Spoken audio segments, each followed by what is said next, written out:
So I just wanted to update you about feelings. And again, I'm doing this for other people who hope maybe came out of a depression or just haven't been able to handle breakups in a healthy way in the past.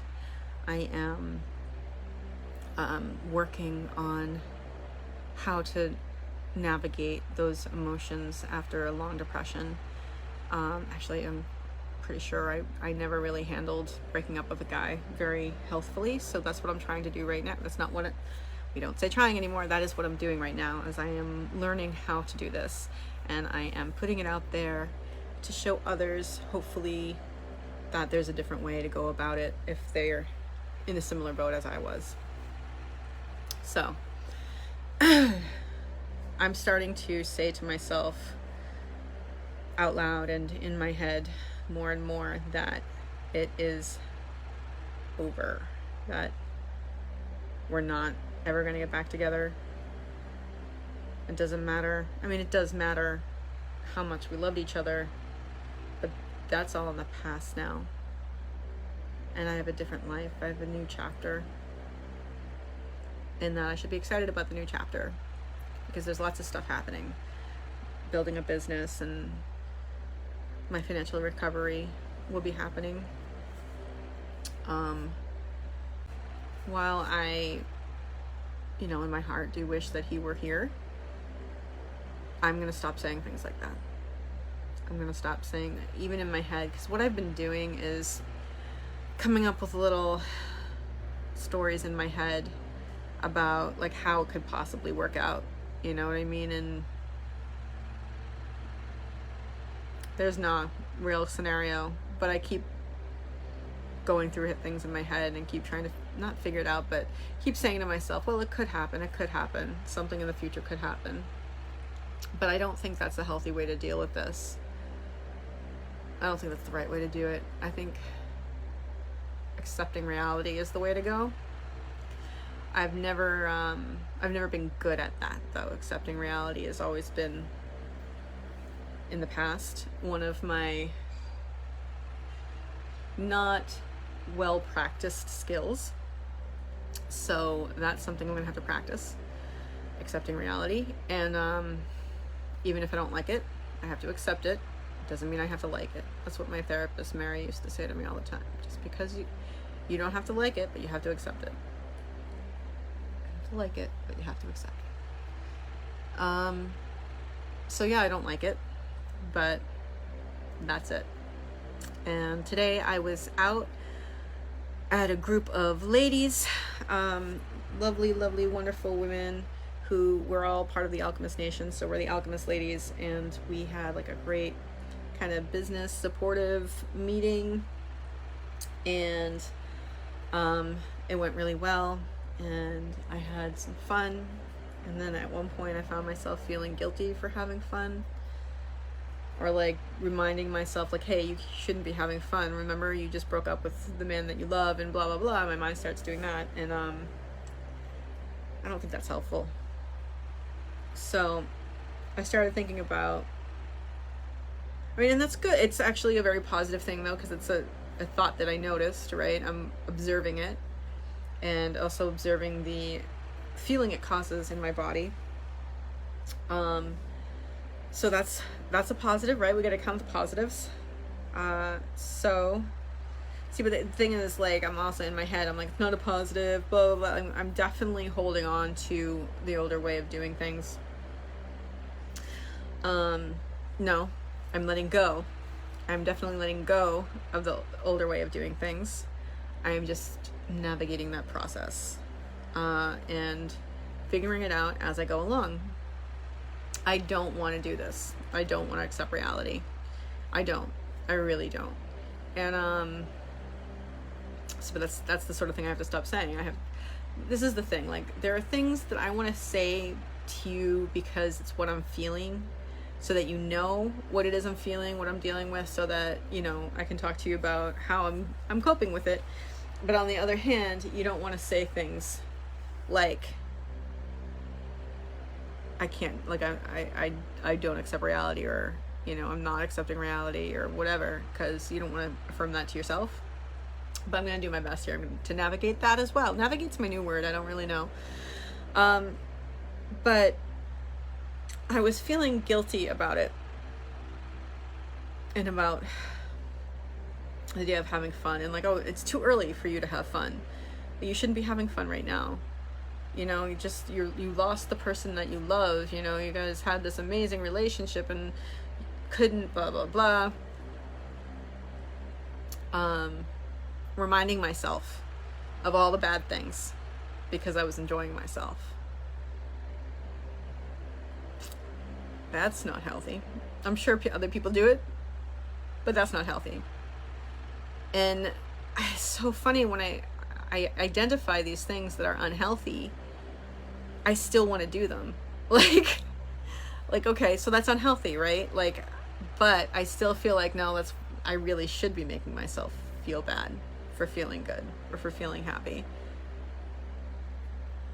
I'm not quite sure what that is. It's definitely habit. I mean, it's what I'm wired for right now. So not doing it feels weird and wrong. Okay. Just because it feels, feelings are feelings, not facts, right? Just because it feels wrong doesn't mean it is wrong. But it does feel wrong, and I don't like saying it feels wrong, and I don't like all of these things that I'm doing to get healthy. I feel like they're wrong. But it's because I'm wired in a different way, and I'm rewiring myself. And even though it feels scary to say something like say this is wrong, because it's for me, really the feeling is that like any other wrong thing, it feels like if I say it's right, like I get nervous, because to me that's a lie, right? It doesn't feel right. But I'm feeling it the way you would feel it for something that's actually right or wrong, like I'm feeling that feeling okay or feeling like laughing or being happy in a moment aren't right, as in right and wrong. And then I should be, as I said, like just making myself suffer, just bringing back all the bad memories. Be like, nope, you shouldn't be feeling happy. It's too early. You should be miserable right now. You're supposed to be miserable right now. You're supposed to be crying. You're supposed to be upset. You're not supposed to be able to eat. You're supposed to do this. You're supposed to do that. All about how I should make myself feel bad. And that's just not healthy. And I am going to continue to say to myself that it is a good thing for myself to feel I should be getting over it. That I don't like. I don't like that feeling of saying I should get over it, because I don't want to get over it, because I don't want it to be ended, which again is accepting reality, right? And also, again, it's like if I can't have that relationship, at least I can hold on to the pain of losing it, and in that way I will at least still be connected to it, which is a really weird way to think, but I don't think it's something I've heard other people say something similar. But I am also recognizing that that's not a healthy way to think, and that the best thing for me, as much as I don't like it, and I don't have to like it, it's just true, the best thing for me is to move on. And I'm not saying like move on to another guy. I've got other things going on in my life right now, but stop thinking about him. Stop thinking about what ifs, or maybe in the futures. I gotta let that go. And I don't like it. I don't want to let it go, but I gotta, because if I actually want to be happy, which theoretically I do. I need to do this. It's funny because, like, I say, yes, I want to be happy. Yes, I want to be on the other side of this. Like, all the stuff in the Michael Singer books that I'm reading right now, once you get to the other side, it's going to, you know, it'll be much better later. And ostensibly I want to get there, right? But I feel like I'm getting there too quickly. I don't know. I don't think there is a textbook for things like that.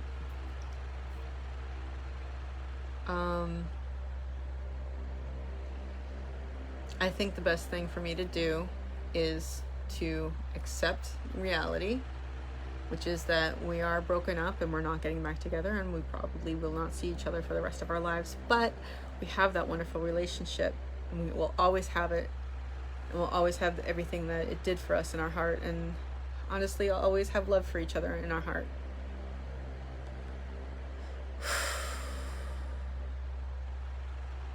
See, that thought was, but what if there's an opportunity in the future to be back together and he doesn't love me the way that we loved each other up until now? The answer to that is two answers. One, don't think about that stuff, because the future will take care of itself, and he's not gonna come back. And I say that, it sounds really, it's not gonna work out. We're not gonna get back together. So that's number one. Don't put those little thoughts in my head of, well, what if, da da da da da, right? Those are not the thoughts to be thinking right now. But the other thing is, like, the future is in terms of what my goals are. I'm doing this 12-week year thing, right? So in the next 3 months, my goals are, I'm a fit, healthy, and flexible size 2/4. Jen's Pen has 40 clients, and I've saved up $15,000 for my down payment for my first rental property. Those are the goals for the next 12 weeks. And those are what we're going to be concentrating on. That's what we're going to be focusing on. And it's a good thing that I'm not in that relationship anymore, because I wouldn't be able to focus on the things I need to focus on. And this is what it's going to take to move my life forward. And I am grateful to the universe for doing this, because I wouldn't have chosen it. And she knows what's best. I don't like him not being here, but that doesn't matter. Doesn't matter how much I love him, because this is how things are now. And I need to learn to be happy, not just in that circumstance, but in life in general, no matter what happens. So this is a good opportunity, and I'm grateful for it, even if I'm sad. So I'm obviously kind of tired. I'm gonna go to bed. I hope you guys have a good night. And remember, you can always choose to have a grateful day.